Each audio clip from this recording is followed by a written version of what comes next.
My sister sold Grandma's ring behind my back. She thought nobody would ever find out. I'm Daniel, 28 years old. 3 months ago, my sister stood in my apartment crying, begging me not to tell the rest of the family what she had done. The problem was that she had spent the last year telling everyone that I was the one who lost Grandma's most valuable possession. And when the truth finally came out, nobody looked at her the same way again. To understand how everything got so messy, I need to go back a little. My grandmother passed away 2 years ago. She was the kind of person who held the entire family together. Every holiday happened at her house. Every birthday dinner happened at her table. When she died, it felt like the glue holding everyone together disappeared. Before she passed, Grandma left behind several sentimental items for different family members. I inherited her old watch. My younger sister, Melissa, inherited a diamond ring that had been in our family for generations. The ring wasn't worth a fortune, but it carried a lot of emotional value. Grandma wore it almost every day for 40 years. At the reading of the will, Melissa cried and promised she would treasure it forever. At least that's what she said. For the first few months, everything seemed normal. Then one day at a family barbecue, my mother casually asked Melissa why she wasn't wearing Grandma's ring. Melissa froze for a second. Then she smiled and said she had put it somewhere safe. Nobody thought much about it. A few months later, the questions started again. Every time someone asked about the ring, Melissa had a different excuse. It was being cleaned. It was locked away. It was being resized. Something always sounded off. Then one Christmas dinner, my aunt asked if she could see the ring. Melissa immediately changed the subject. That was the moment I knew something wasn't right. A week later, my mother called me. "Danny," she said, "have you seen Grandma's ring anywhere?" I laughed.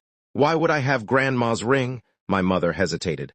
"Melissa thinks maybe she left it at your apartment." That confused me because Melissa hadn't visited my apartment in months. I told Mom I didn't have it. Apparently, Melissa accepted that answer, or so I thought. Over the next few months, strange comments started appearing. Family members would say things like, "Be more careful with important things," or, "Everybody makes mistakes." At first, I didn't understand what they meant. Then my cousin finally told me. Melissa had been telling people she accidentally left the ring at my place and I must have misplaced it. I was furious. Not only was the story completely false, but people actually believed it. I called Melissa immediately.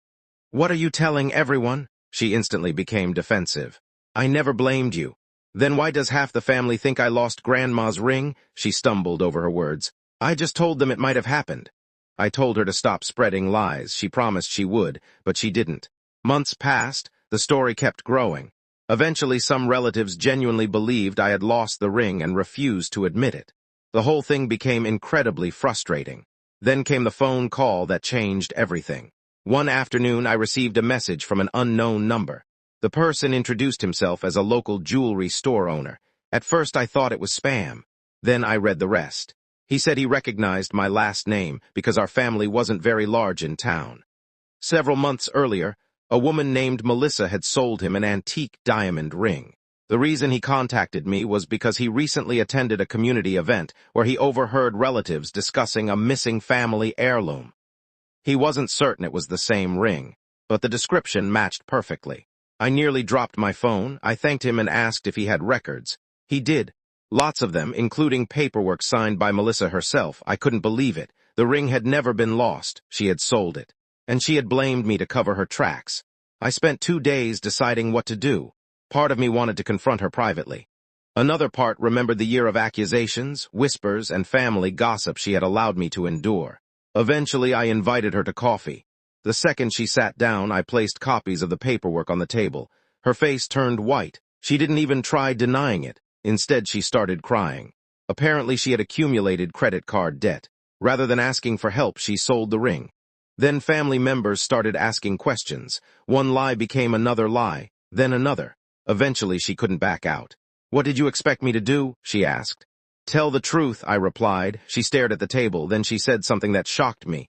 "Please don't tell everyone." I laughed, not because it was funny. Because after everything she had done, she still thought her reputation was the biggest problem. For an entire year, she had let people think I was irresponsible. She never corrected anyone. She never defended me. Now she wanted protection. I told her I wasn't interested in revenge, but I also wasn't going to keep her secret.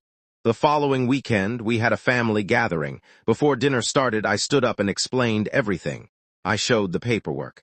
I showed the dates. I showed the signed documents proving the ring had been sold. The room became completely silent.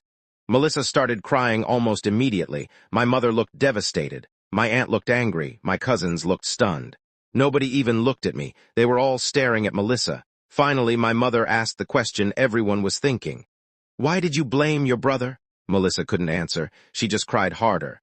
For the first time in over a year, I felt a weight lift off my shoulders. I wasn't angry anymore. I was relieved. The truth was finally out. After that night, things changed dramatically. Relatives who had quietly judged me began apologizing. Several admitted they never should have believed the rumors. Melissa's relationship with the family became strained, not because she sold the ring. Most people understood financial struggles. The real damage came from the lies. Trust is difficult to rebuild once it's broken. 3 months later, she showed up at my apartment. That's the day I mentioned at the beginning.